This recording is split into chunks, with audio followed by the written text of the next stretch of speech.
It is January. It's almost the middle of January now, and it's time to do the Postscript Tag. The Postscript Tag is one of those tags that you do at certain times during the year on BookTube that talk about your reading up to that point in the year. So we have the New Year tag, we have the quarter year tag, we have the mid-year tag, we have the end of year tag, which actually talks about the last 3 or 4 months of the year. And then the Postscript tag talks about those months, looking back at them and looking back at the entire year. So I like to do this one, and then I like to include my stats. I don't remember who originally did this tag, but I will leave them listed down below if I can find them. Question number 1 is the longest book and the book that took you the longest to read in 2024. So according to Storygraph and Goodreads, the longest book that I read in 2024 was The Fellowship of the Rings, but I actually only read a quarter of that in 2024 because I had started rereading that in 2022 with my husband. It is a reread for both of us, and we were reading it on audio, and in 2022 we got about 75% of the way through. So this year I just really wanted to finish it up, and I wanted to continue on with the Lord of the Rings series, the Middle-earth series. So I read the last 25% of the Fellowship of the Rings on audio. Even though this is the longest book that is cataloged in my books, having finished in 2024, I didn't really read that much of it. The book that took me the longest to read in 2024 is probably The Lottery and Other Stories by Shirley Jackson, which is a collection of short stories, lots and lots of short stories that I actually did not finish in 2024. But I started reading it in January of 2024, and then I picked it up again during Summerween, and then I was hoping to finish it by the end of the year, and I have not, but I am reading it right now for Winterween, so maybe I will finish it. But it took me basically 12 months to read, not the entire book. Another book that took me a long time to read was Ceremony. I really took my time with that one. Another book that took me a long time to read because I put it down for a long time and then picked it back up was We Took to the Woods, which technically I finished in January of 2025. Question number 2 is a book that you read in 2024 that was outside your comfort zone. And I don't know if I really read any books that were outside of my comfort zone. I will say that I read a lot of fantasy this year, which is not something that I usually read. I don't think it makes me uncomfortable. I don't think it's outside of my comfort zone, but it's not a category or genre of books that I usually go for. And according to Storygraph, I read like a lot of fantasy this year, and I'll do a whole Storygraph video and kind of a reflection on my year of reading. I did read the entire Wayward Children series, which counts as fantasy. I did read The Adventures of Amina al-Sarafi and a few other fantasy geared books, especially because I was reading Portal World books specifically because I read the Wayward Children series and I wanted to read more Portal books. Those aren't my comfort books. It's not really outside of my comfort zone, but it's not really inside of my comfort zone. Question number 3 is how many books did you reread this year? And I looked it up and it was like 9 or 10. I reread the Southern Reach trilogy in order to read the 4th in that trilogy. I reread Castle Perilous, which was a Portal World book. I reread The Fellowship of the Rings and several others. Question number 4 is your favorite reread from 2024, and I would definitely have to say it was rereading the Southern Reach trilogy. I've read that entire trilogy since joining BookTube, but I read them pretty spaced out, at least 6 months apart, if not more. And this time I read them all together, like one after the other, and it was so much fun. Question number 5 is a book that you read for the first time in 2024 that you're looking forward to rereading.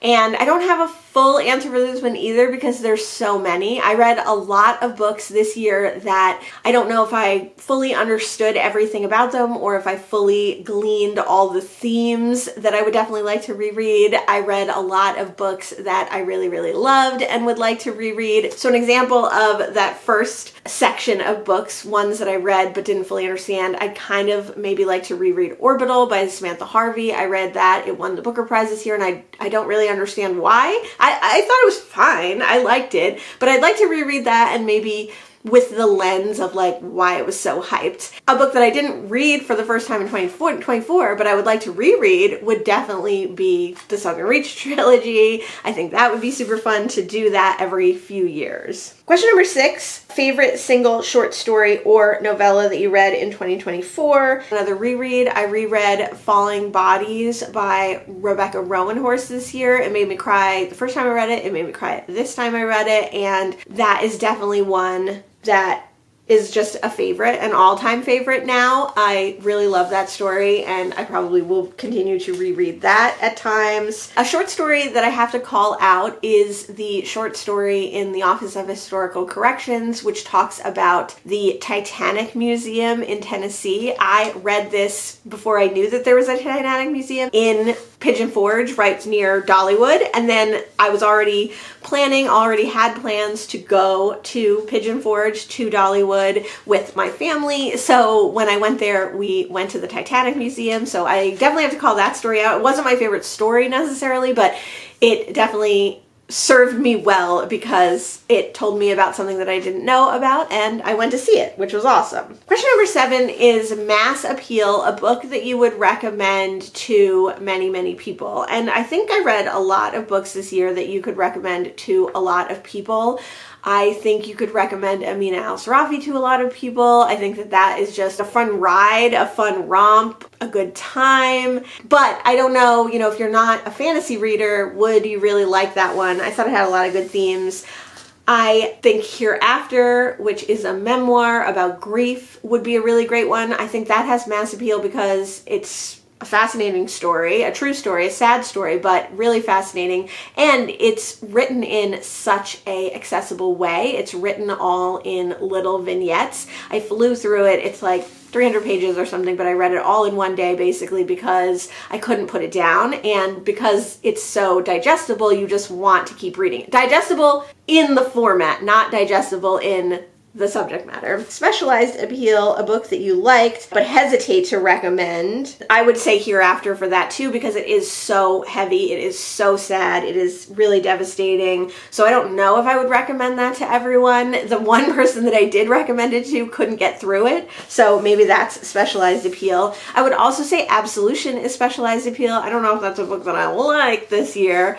I don't know if I would recommend that to people who've read the Southern Reach trilogy, and I don't know if I would recommend it to people who have not read the Southern Reach trilogy. Prompt number 9 is to reflect on your year on BookTube. So this was a really hard year for me. My job changed a lot. I was incredibly depressed in the beginning of the year. I had a very bad start to the year. It was a rough year all around, a year that had sickness, that had death, that had tragedy, that had, good things too, of course. Wonderful things happened, scary things happened, great things happened, but it was a really hard year in general. So I think BookTube definitely saw the brunt of that in many ways, or not the brunt of it, I saw the brunt of it, but BookTube definitely did experience some of that for me. So there were times where I barely made any videos, there were times where I was trying to catch up, there was times where I was really down on myself for not making videos, there were times that I was really depressed. Not down on myself, but just depressed because I wanted to be making videos and I couldn't make videos. And then I think towards the end of the year, I gained back momentum and I gave myself a little grace. And I also found kind of my love of BookTube and video making again, and found a way that I can fit it in my life for the most part. It's still rough. I am still really struggling with figuring out how to organize my life in a way that makes sense for me, be self-disciplined to work from home and to get everything done that I want and need to get done for my job, for my other job, for BookTube, for life, for cleaning the house, for the cats, for my husband, for all those things, for myself, for my health, for my mental health, all those things. So I'm still working on it, but I feel much more positive about it. And I think as far as BookTube on a whole, I think I started some projects in 2024 that I really liked, and I really liked seeing the culmination of those projects and the idea of doing like little challenges, little projects. Maybe they last the whole year. Maybe I haven't finished some of them yet. Maybe some of them are wrapping up.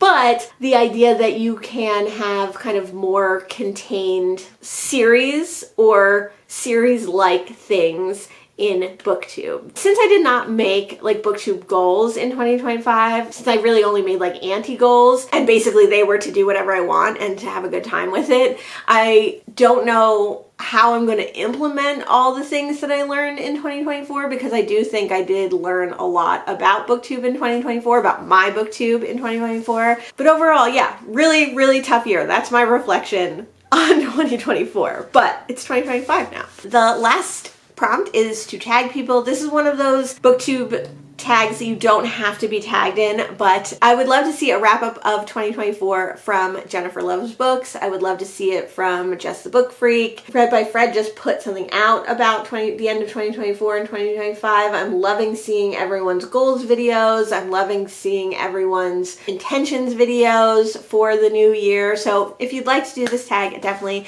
consider yourself tagged. Next, I want to just briefly touch on the stats that I am still tracking. Towards the end of 2024, I definitely stopped tracking a lot of things and just I don't want to track them in the future. I am going to go over the few ones that are important to me. Either they were important in 2024 or they are going to continue to be important going forward. So let's go take a look at that. Okay. It is a couple days later. I want to look at the few stats that I was still tracking in 2024. So the Postscript Tag is a great time to look back at the last quarter.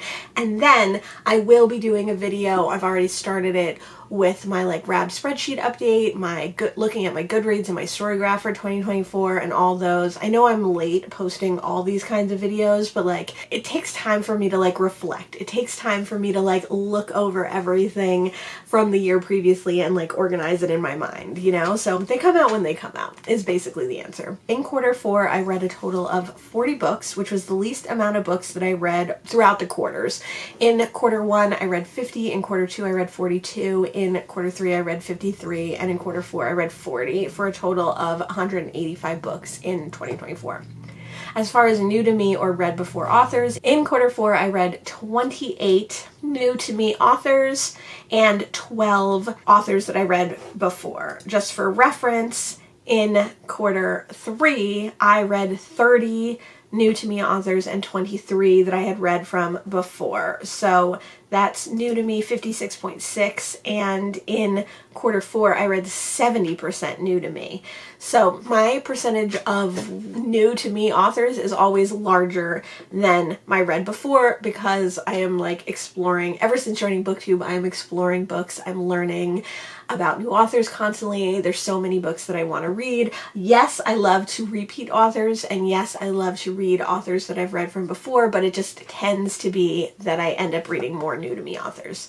Something that I was still tracking in quarter 4 of 2024 is my BIPOC, Black, Indigenous, person of color, Asian authors versus my white authors. My goal is always to read at least 50% people of color, and in quarter 4 I only read 42.5%, so that's 17 BIPOC authors and 23 white authors. Now, when we look at the overall year, we'll see that it is also under 50%, and this is something that I'm still going to work on, even though I'm not going to track the stats. But I've come to a point in my rating that I don't necessarily like need to track it as closely, because I just automatically reach for BIPOC authors.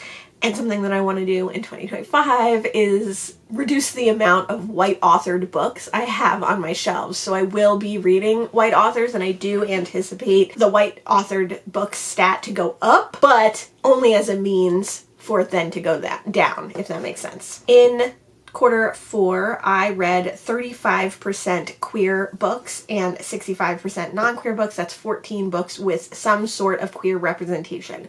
So this can be by a queer author, it can be a queer story, it could be a book with one queer character in it or queer rep in it. I just want to know that like I'm reading that kind of representation in some form as much as possible. My goal is always 25 to 30% of all my reading should be queer, should have some queer representation in it.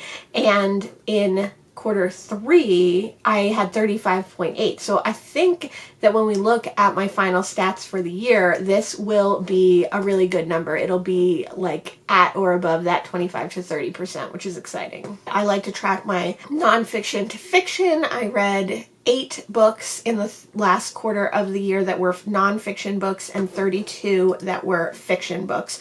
This is probably right around every quarter. I have about 8 to 9 to 10 books. Let's see, in quarter 3, I read 7. I think that's totally fine. I'm happy with where that is. I read nonfiction a fair amount. I like to read nonfiction, but because I'm a mood reader, I just pick it up when I want to pick it up. I'm not ever worried about that stat, but I think it's a fun one to look at. A big goal that I had for 2024, which I will be carrying on in 2025, is to read at least 25% translated works. So along with the diversity of the author, I also want the diversity of the author's origin. So not just people of color, but people from different countries than America and England. I want to be reading all around the world, and that definitely means reading books that were originally written in other languages and then translated into English, because I think it's like important to know that like the English language books are probably the more accessible books for English speaking people, like as far as being able to get them, being able to purchase them. But we should also be reading those ones that are a little bit less accessible, that are a little bit harder to get. And I love translated works. It's definitely something that has become very apparent over my time in BookTube. I did not do well at all with this in the fourth quarter.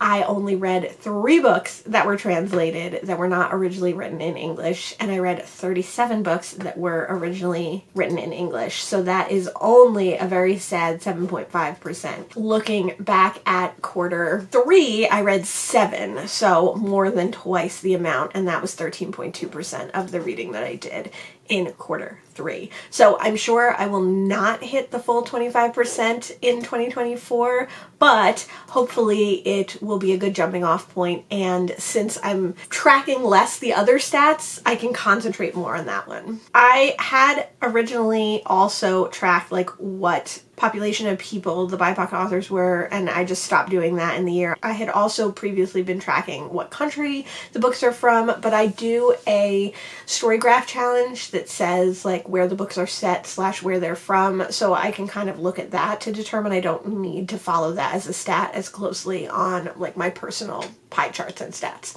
I also was looking at what the genres are, but that's just boring. Like, I don't actually care what the genres are that much. I always want to be reading some poetry. I always want to be reading some nonfiction. I always like it when I read some graphic novels, but I don't like need to be reading any of those things. I just read what I read. Again, being a mood reader.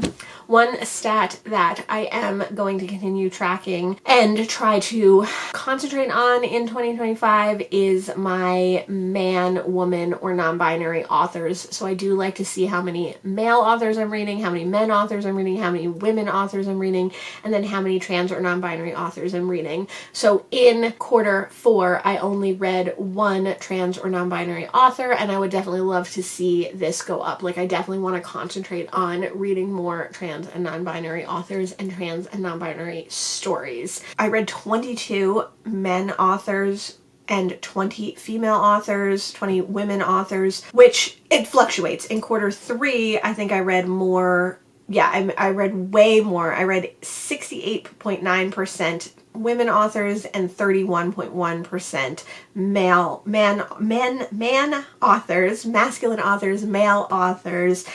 So it just fluctuates. Any of that is fine. You could certainly categorize trans men in the man section and trans women in the women section, but it's more like if they are outspoken about being trans. So if they specifically cite themselves as a trans author, then they go in the trans category. Same with non-binary. So I'm not doing like a ton of research on this or anything. For me, it's not actually the number. It's just more seeking those books out because they're harder to find. So keeping in mind in 2025 that I want to read more trans authors and I want to seek those books out. And then the last stat that I was still tracking in 2024 and I am going to be tracking in 2025 is where my books are coming from as far as were they owned pre this year, so pre 2024, so anywhere from before 2022, which is like one of my RAB spreadsheets, 2022, which is when I started my RAB spreadsheet, 2023, which is 2 years ago, and 2024, which is the year we're talking about. And then I'll be doing another one for 2025. So owned pre-2024 in Q4, I read 21 books. So I read quite a few of my backlist books, quite a few books that have been on my TBR for a while. And then in 2024, like books that I picked up from 2024 in 2024, and then also read in 2024, I read 12 books. Unowned audio, which I like to read the books that I own on audio whenever possible, but in Q4 I read 5 books that I read on audio but I didn't own physical copies of. And then other, and in Q4 I only read one other, and that was Absolution by Jeff Vandermeer, which I borrowed from my dad, who had borrowed it from the library. So it's a library book via a borrow from a person that I know. And other tends to be books that people have lent me. It could also be physical books that I get from the library, or it could be some other category, something I read online or something like that.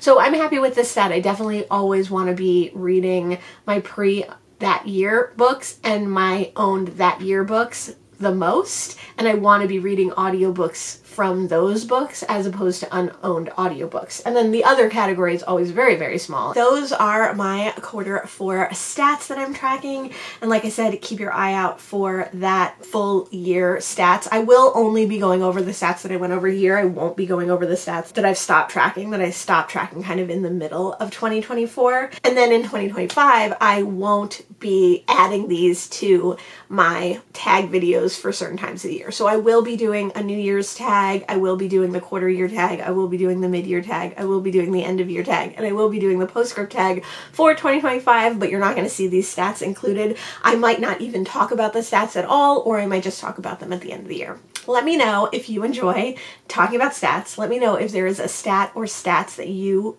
keep track of, or maybe there's one that you used to keep track of but you don't anymore, and tell me, like, let me know the reason why that is. If you want to do the postscript tag, definitely feel free to make your own video or leave your answers in the comments below. Thanks so much for joining me today, and I'll see you in the next one. Bye!